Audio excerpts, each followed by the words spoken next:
Ouais, en fait, le problème, la question que tu soulèves, c'est un problème qui est commun, hein. Quantité de gens ont de la difficulté à se ressentir. Ils vivent comme une forme d'engourdissement émotionnel. Puis, ben, comme tu le sais, la capacité de se ressentir, c'est un facteur d'éveil spirituel. Euh, c'est qu'il y a probablement en toi une forme d'autocensure. Tu as décidé, je ne sais pas pourquoi, que certaines émotions n'étaient pas positives, n'étaient pas bonnes, puis qu'étaient dangereuses. Donc, il y a beaucoup d'aspects de toi-même ont été censurés par décision.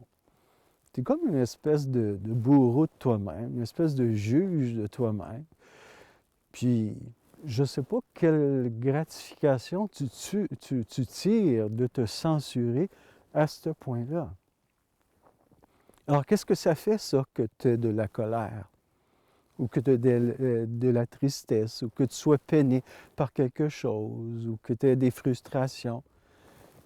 En quoi ça te diminue? Pourquoi tu te censurerais à ce point de ne plus te ressentir? Alors, intellectuellement, tu as décidé certaines choses. Ça, c'est bien, ça, c'est pas bien, je ne dois pas ressentir ça, ça, c'est pas bien de vivre ça. Puis ainsi, au fil du temps, bien, tu t'es engourdi, de sorte que maintenant, il y a une partie de toi qui ne vit plus. Alors, que faire? D'abord, autorise-toi à ressentir tes émotions. Ressentir tes émotions, ça ne veut pas dire les dramatiser, ça ne veut pas dire les vivre. Ça veut dire permettre à cette énergie émotionnelle de circuler à travers toi, de se manifester et partir.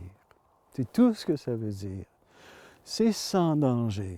Moi, je soupçonne que dans ta stratégie de te censurer, de te juger, tu as peur que si tu ressens une émotion quelconque, elle va t'envahir, puis elle va te dévorer tout rond comme un dragon.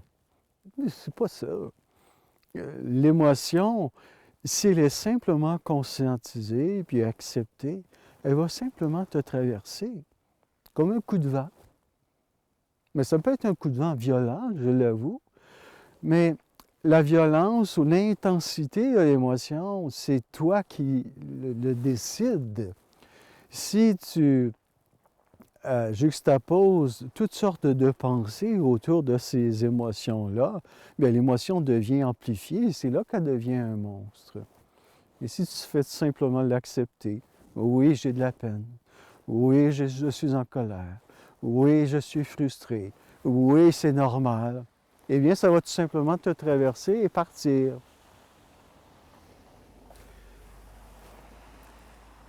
Essaie d'accepter, de reconnaître que c'est normal que tu aies des émotions. Et c'est pas parce que tu as des émotions que tu es troublé ou que tu dois apporter des correctifs à ta vie. Hein.